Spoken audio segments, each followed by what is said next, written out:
Welcome to Paranormal Nightfall. Tales of Shadow People, Part 1. 2 stories of supernatural encounters. The Bookstore.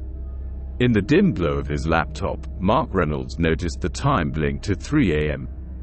He sighed, the weight of another unproductive and late night settling over him. It was the first night in his apartment, a small, cluttered space above an old bookstore in the heart of the city, quiet except for the random car passing by. He had taken the apartment hoping that being above the bookstore would inspire him in his writing. But it wasn't working tonight.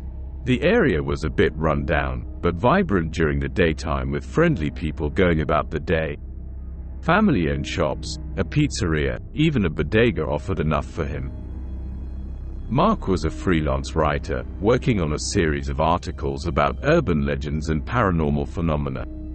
He was a skeptic, so he didn't relish this particular assignment. He found it difficult to write about the subject, stories of shadow people and other weird stuff.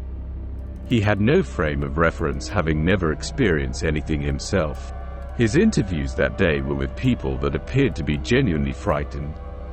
He knew that something had happened to them, but what? Mark had felt uneasy, as if the shadows in his apartment were denser, heavier, darker. He chalked it up to his overactive imagination, fueled by the haunting testimonials he'd been gathering. Yet, his gut told him it was more, something his logical mind refused to acknowledge. On this warm summer night, Mark decided to call it quits. He stood up and stretched, his eyes straying to the small kitchen window.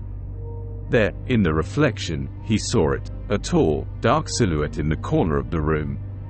He spun around, heart racing, only to find the corner empty. He exhaled slowly, running a hand through his hair. He told himself to get a grip. The story was getting to him. Despite his attempts at rationalization, Mark still felt uneasy. The following night was just like the previous. He couldn't seem to get started. He had a pile of interviews, but didn't know how to get his reader interested in the story. As he closed his laptop, he heard a crash from behind him. He turned and saw that the picture of him and his parents had fallen to the floor, shattering the glass. Best to clean it up right away, he thought. He dumped the broken pieces into the trash, but as he turned to go to his bedroom, he caught a flicker off to the side. When he moved his head, there was nothing there. He shook his head and proceeded to go to bed. Sleep didn't come quickly, but eventually he fell into a fitful slumber. A banging from the kitchen caused him to wake up. He glanced at his phone. It was 3 a.m. Sleepily he dragged himself out of bed and flipped the light switch to the kitchen. All of the cabinet drawers and doors were open. Now he was getting nervous. A truck must have rumbled by and shaken the building, he thought. As he turned to go back to bed, he saw flickers of movement just beyond his peripheral vision, and heard the faintest whispers coming from his bedroom. Just then the lights flickered.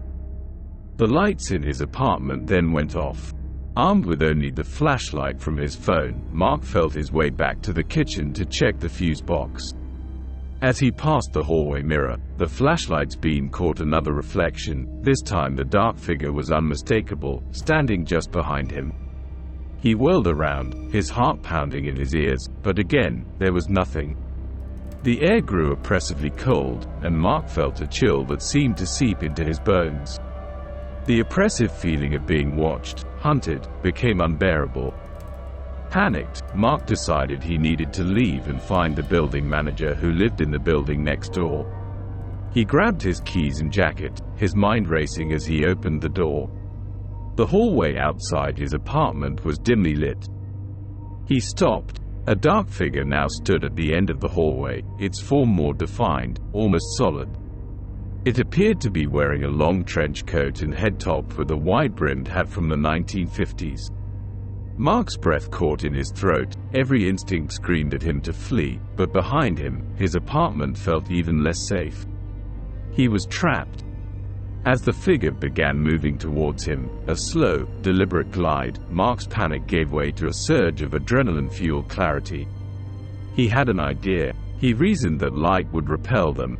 He pointed his phone's flashlight at the apparition and it slowly dissolved. Shaken but unharmed, Mark quickly made his way downstairs to the street, the warm fresh night air a soothing balm to his rattled nerves. He knew he had escaped, but still not truly safe. Reaching the street, the power on the block went out. But he saw light of the neighborhood bodega in the distance. A refuge from the dark. He began his trek to the relative safety of the light, his phone guiding the way.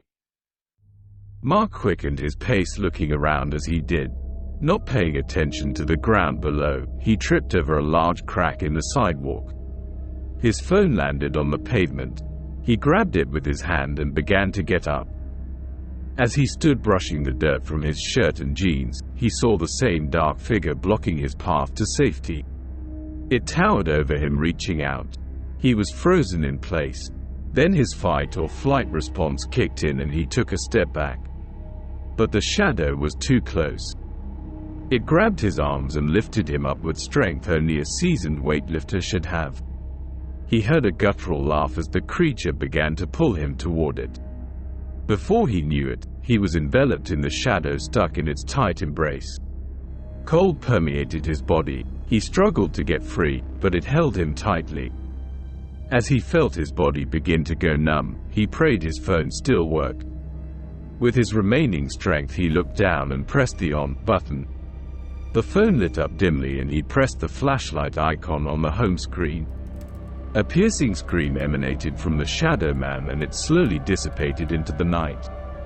At that moment, the streetlights lit up and lights came on in the nearby buildings. Back in the apartment and with power restored, he turned on every light.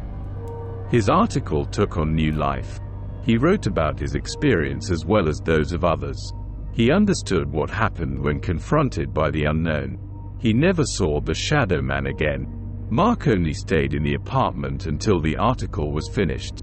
He moved on, changed forever by the experience. Eldridge Falls. In the small, seemingly tranquil town of Eldridge Falls, the streets were brimming with the town's 5,000 inhabitants during the day.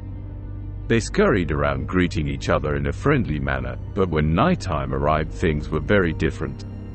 The shops shuttered their doors and no one ventured out. Marianne was fresh out of college and just started her first job at the local library.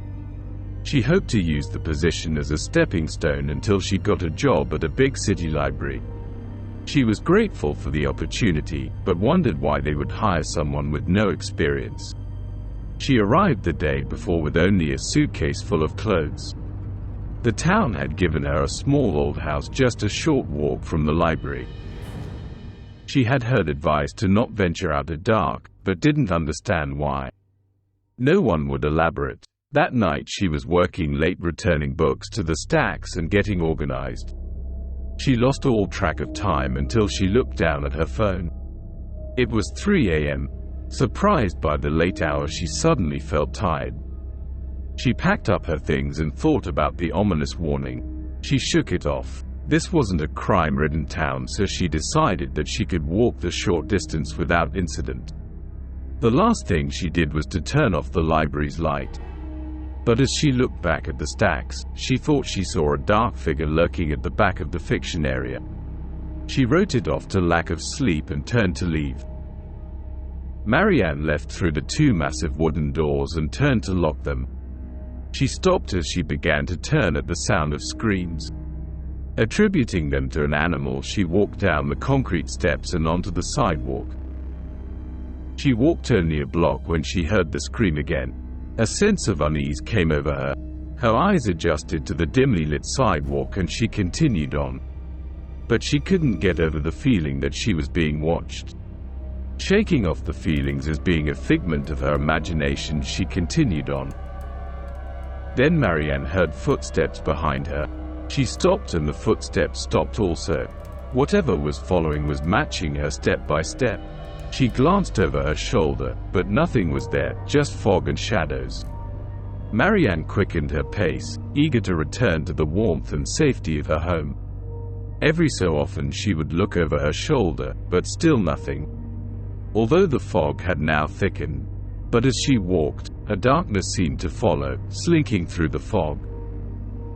She looked again and saw a shadow on the stoop of the local grocery store. A tall, thin form with a wide brim hat and long coat, but no other features. Just black, blacker than any shadow. Panic took hold and she launched into her job.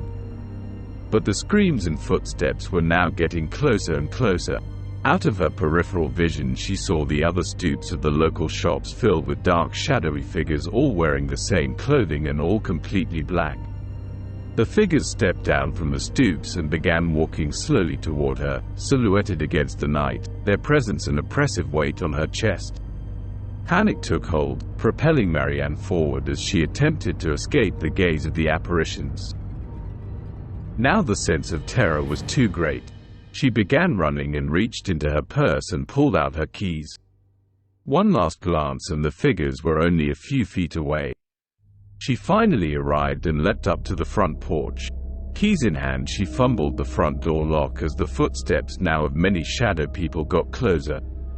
The doorknob turned and she slammed the door as she entered the sanctuary of her home. Peering out the side light beside the door, she saw the shadows were at the bottom of the stairs. She flipped on the porch light and saw the apparitions dissolve into the night. Marianne didn't sleep well that night. The next morning, she went to the town's mayor and turned in her resignation. That afternoon she drove out of town, never to return.